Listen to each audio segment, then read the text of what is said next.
nga si masa khazare si kana tar mulle loire si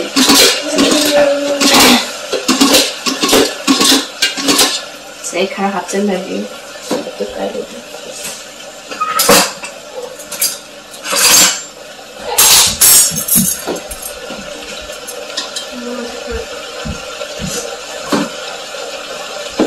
Orang dia sak sekolah non dalam dengan si dia, jadi kan dia orang mula kan dia orang dia, saling nak sahaja pun nak pang nak sahaja pun nak hau di orang ni, hau dulu hau dulu ni tu. Hello everyone, ngasi mau blog macam mau pura kelak saya, tu ngasi blog sedih tu yang internet tu, insang mati nama thong kita tu ni, saya sisa ada yang kuri deh, delivery tu kita memang ngecah kita ni tu.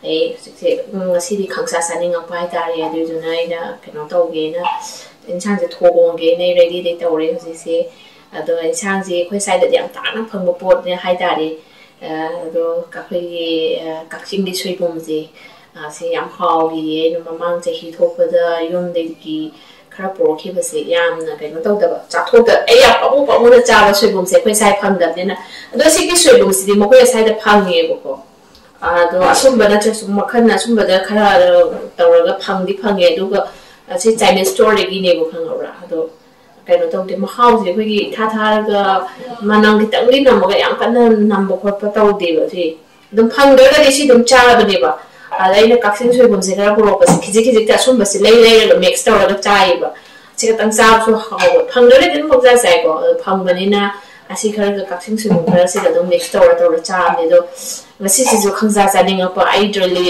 ai kui de cha ki ta mai delivery to de ga mamang dong tang cha gi ne do masih jo khangza saning e ade de e si ke no to na ai to ri si thong mo singa khara thong e do ne e singa si ke no to ga marinate to ra tham ma ba ne do ai si hana ai taw ko le de ai ma tam yam chang ro ne ai taw roi ge cái nó tao thì anh hai từ ấy thì chỉ đang sort cái nó tao hay bao đồ tôi thao gì cái nó tao bớt xíu thằng bạn mà nó ôi bớt xiên bớt xíu ba cái nó tao bớt xíu tại không tôi bao cặp mai cặp thua không mềm xí nè rồi anh xí air fryer rồi nè dài cái ngã xí rồi cái xí dài rồi ngã xí cái sôi bùng xí phải dẫn nó sang thuế rồi cái tinh nhìn hạt tăng rồi xí cái mà hạt bao cái gì thùng cái rồi cái đi xí rồi ngã xí ham của anh nè xí cái bộ xí mà cha thì vậy ado mang si aina wari to ba cha se ma ka mo ka gi sa pa me do na ma cha se ri hairi do ma ki so special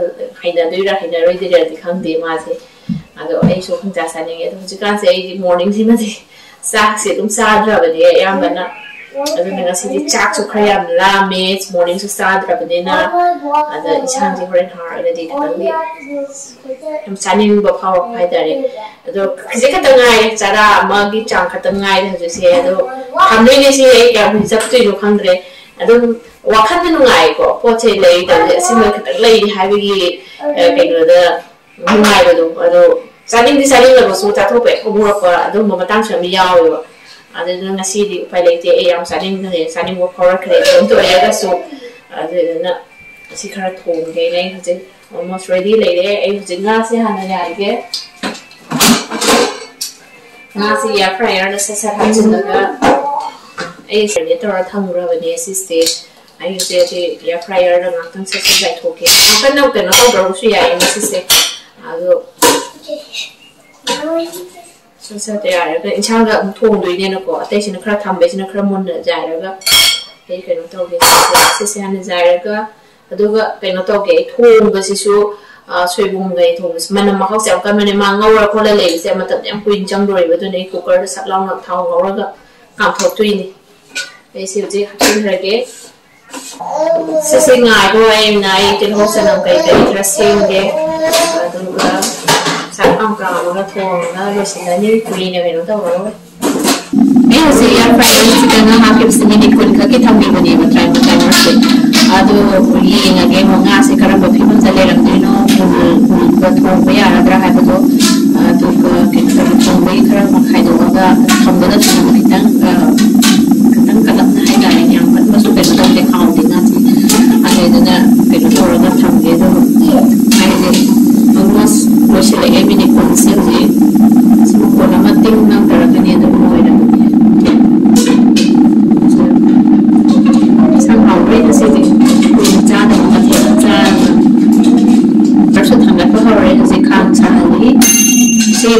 ꯍꯧꯖꯤꯛ minute 10ꯒꯤ ꯊꯝꯕꯤꯕꯗꯣ ꯑꯗꯨꯝ ꯃꯅꯨꯡꯁꯤ ꯌꯦꯡꯁꯤ ꯌꯥꯔꯦꯗꯣ ꯉꯥꯁꯤ perfect ꯑꯣꯏꯔꯝꯃꯤ ꯁꯤ ꯁꯦꯡꯅꯗꯤ ꯎꯗ꯭ꯔꯦ ꯉꯥ ꯑꯝꯇꯪ ꯍꯤꯠꯀꯠ ꯉꯥ ꯌꯥꯏꯕ ꯁꯤꯁꯦ ꯑꯗꯨꯃꯥꯏꯅ ꯑꯗꯨꯝ ꯅꯨꯡꯉꯥꯏꯌꯦ ꯆꯤꯛꯀꯟꯒꯨꯝꯕ ꯒ꯭ꯔꯤꯜ ꯇꯧꯔꯁꯨ ꯑꯗꯨꯝ ꯅꯨꯡꯉꯥꯏꯌꯦ ꯁꯤꯁꯦ ꯁꯥꯏ ꯊꯦꯡꯉꯣꯟꯗ ꯍꯦꯟꯅ ꯄꯥꯈꯠꯂꯦ ꯁꯤꯁꯦ ꯁꯤ ꯂꯩꯔꯦꯗꯣ ꯑꯗꯣ ꯉꯥꯁꯦ ꯑꯗꯨꯝ ꯊꯣꯡꯕꯩꯗꯤ ꯂꯧꯊꯣꯛꯄ ꯌꯥꯔꯦ ꯍꯥꯏꯇꯥꯔꯦ ꯑꯗꯨꯒ ꯊꯝꯕꯩꯁꯤꯗ ꯉꯥꯛꯇꯪ ꯃꯤꯅꯤꯠ 4-5ꯒꯤ ꯆꯥꯡꯗ ꯊꯝꯕꯤꯒꯦ ꯊꯣꯡꯕꯩꯗꯤ ꯍꯧꯖꯤꯛ ꯑꯗꯨꯝ ꯊꯣꯡꯕꯒꯦ ꯂꯧꯊꯣꯛꯑꯒꯦ ꯑꯗꯣ ꯊꯝꯃꯒꯦ ꯁꯤ ꯉꯧꯔꯒꯦ ꯑꯩ ꯍꯧꯖꯤꯛ ꯊꯥꯎ ꯍꯩꯔꯒꯦ ꯑꯗꯨꯒ ꯏꯟꯁꯥꯡꯁꯦ ꯉꯧꯁꯤꯜꯂꯒꯦ ꯁꯠ ꯑꯗꯣ ꯀꯨꯀꯔꯗ ꯊꯣꯡꯗꯣꯏꯅꯦ ꯀꯩꯅꯣ ꯇꯧꯕꯅꯤꯅ ꯌꯥꯝ ꯊꯨꯅꯗꯤ ꯂꯣꯏꯔꯅꯤ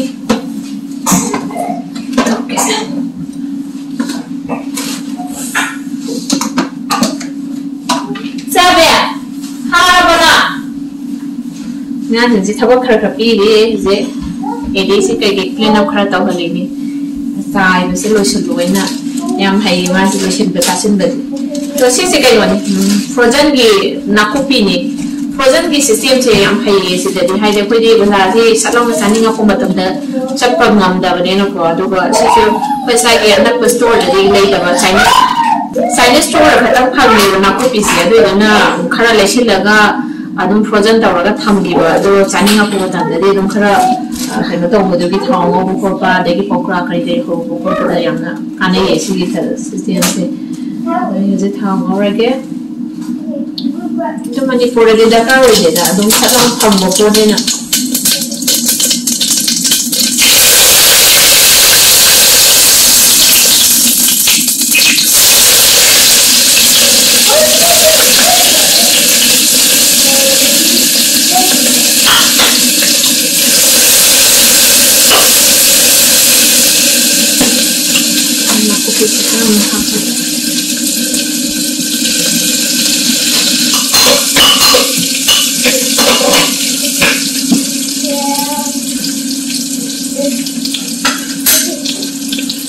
सिगे थोंबगी सी कनोने कुकिंग में से मरी सुये अदो वार्म तवगी सेंटर वार्मिंग तवगी अमगा लइए अदो खरा साइज से माई कोन सिगे मनिंग सिगे साइज चाना चाना वाई दारे खितंग मचा खितंग चौबा मीडियम साइज अदो कुकर से मनिंग पे कोने है मनों के मचा से थोंगे बले साइना ये मले तवसे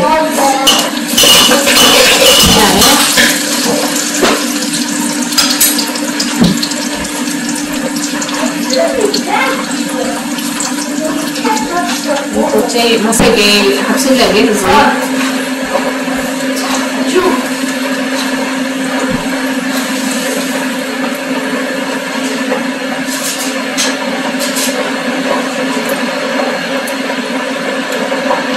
Baby is okay?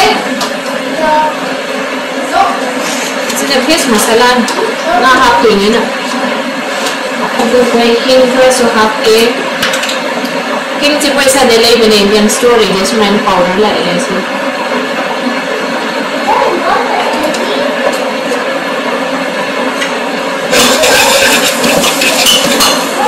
सोबुम हाथ लगे हजे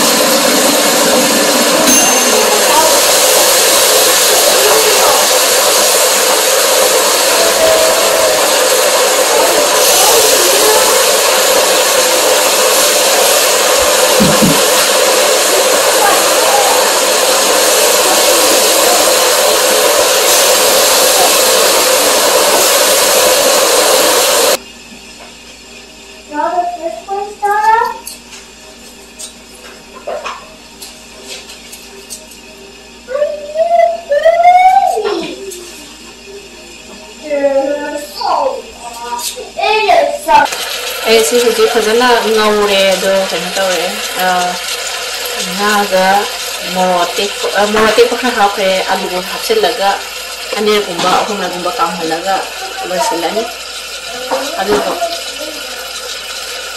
तो रे मकुम हंदोगा हमारे नेट से सोहलगा ना से मसे फजरे से कहीं तो है मुल्ले लोए से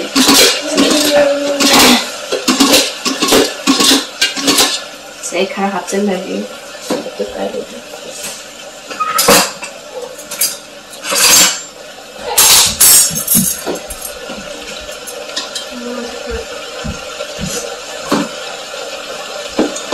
Cái nga siêu gì khá học sinh rồi cái sự thú vị.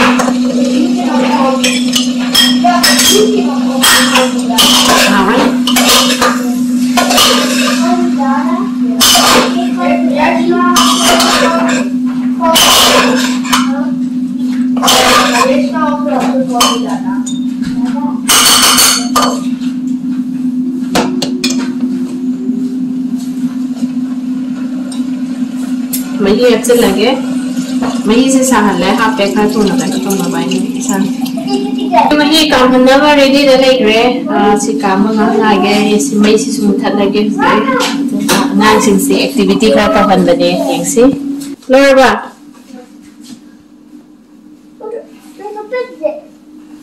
ini masih am nale ada baru closet tak kamu cok baby Hazibi, Hazibi,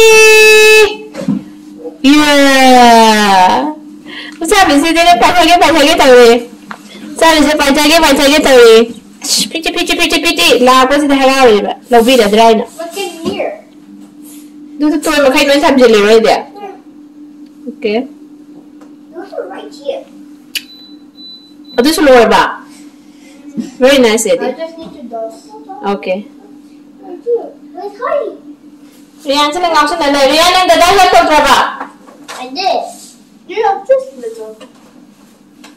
Ngau sini le yang nak. Ha. I've cleaned myself before. Already done. Yeah. Rian ngau sini le nasi. Sam di jauh nasi kak pada. Sini. Sam di kerja soy ke? Yeah, it's because he was moving to. Yeah, keleng mana nak? Sam di kerja soy ke? Oh, Sam. Hazibi, Hazibi.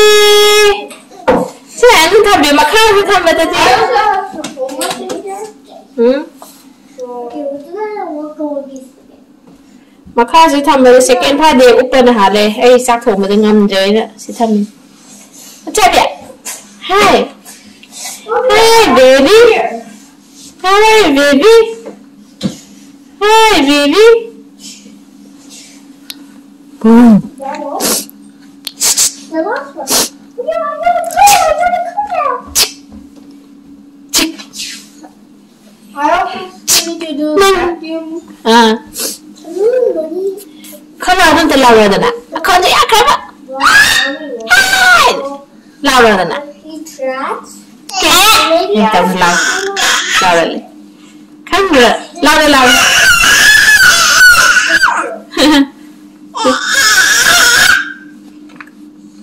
Không có bằng ăn bác sĩ bảo lo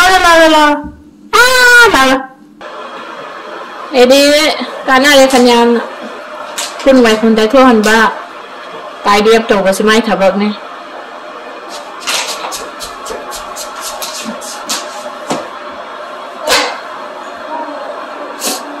งานจะทำว่าใครก็ช่วยแบบนั้นได้ก็เลยส่งว่าทำว่าน่าจะแบบนั้น Like Ria.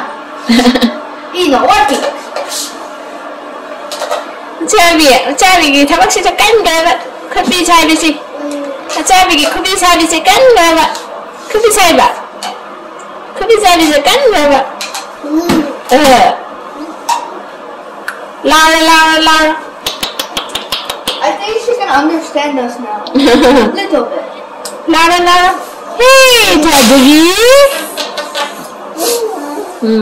ấy phải tay thô cô phút hình đó nàng upstairs rồi tay thô tụi bợ cái nó đây rồi đấy cơ hay tay thô upstairs nữa yang ngọc xin lấy xem cái gì đấy lấy cái suy bùm thùng ba phải đi công khai sạch sẽ lấy nga ra đi nữa cha đầu khang đây này omelette cái tàu bì này đi phong bì suy bùm hợp được anh nó hơi khâu rồi cái nó tàu rồi Chak suy làm la mẹ thà giờ suy tung rồi mà tôi mình làm phải cha câu ghê rồi con mà không có tiền hay bữa hai bữa ngầm đầm nên là rồi sang thì đeo khâu đúng mà lên là xí cái xe suy bùm ngang cái xe đeo chắc em cho vậy rồi cái nó tàu rồi Addy Addy ama sẽ hay nào hay nào đó khang đi na ai nào omelette cái mà tàu bì đấy mà khi bữa đi mà hay rồi mà hết rồi đấy mà bằng cái đó rồi cái em bấm nhau rồi cô mà mấy rồi orange mà ai đúng orange đúng trái rồi cái gì Addy nang cái hay này hay rồi I'm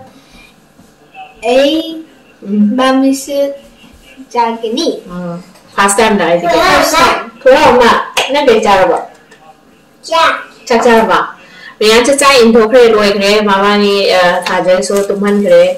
I don't know what I'm here, as you say, even if the marriage to say they have to make her higher. First time, done the door.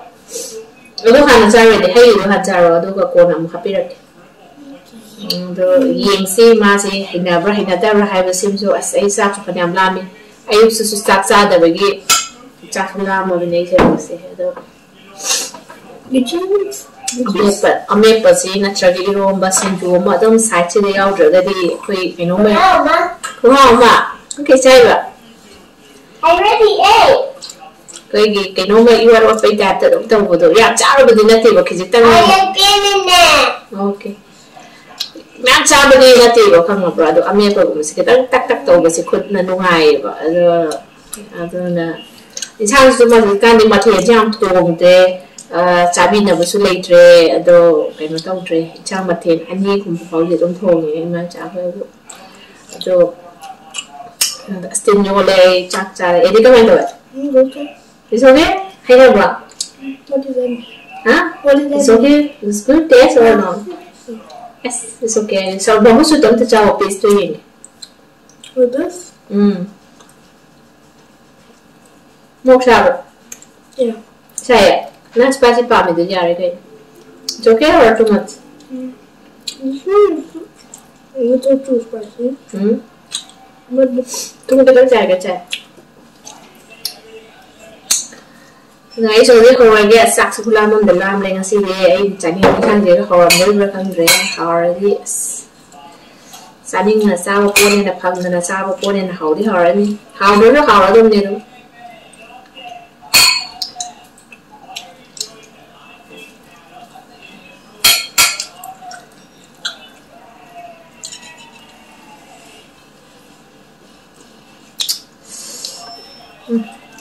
Sorry. Yeah, it's spicy. Sour in the hand is spicy. The curry in a total pepper. Mine is not too hot. Still, yum your little child on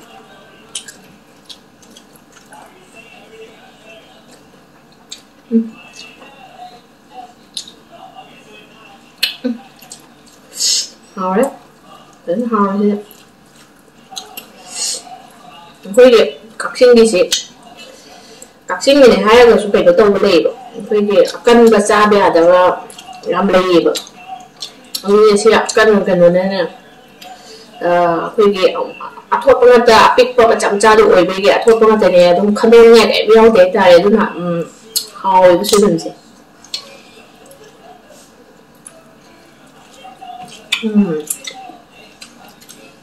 Lalu memang jadi tu pula kapten lagi lera kiri ni sih, yang hao. Ngai sih so, ngai itu ngai tu yang mahal sih. Ngai tu pun dah thaman dah ni na. Ngai sih cuma itu orang itu masih cuma itu tahu ga, kau ni yang kerana bulan dah bida harus tahu ikan tu dah thaman dia kau ni tahu pada cara dah tahu pada Tao ga dong thong ga cha chin la cha wi su hao ye de mai de yang do re nga tao do tao bu sia na tao ge tre ta ba process ya me na nga ma sa ga chi la ni ini hao be na ka lo de bi ka ha to la ya la be ha cha cha ba ye de che hao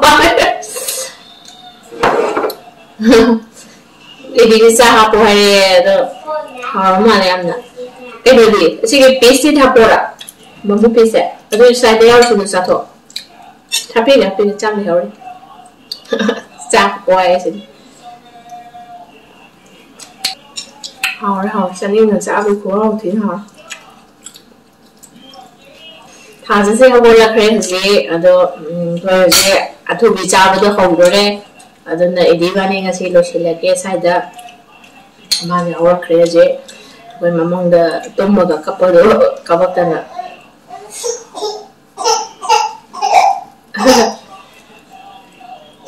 Kui ni kapte si ku kapte mama mamang de kapte sa haina ro de dum chum mane koi gi mama chana ni macha dum tum hogole do haje hogol khre pa lekte do sai ngasi gi de sai de lesson zarege Addy, thank you, hi, Ma'am. Thank you, Maya. Please subscribe, like, comment, and don't forget to share and turn on those notifications. Bye!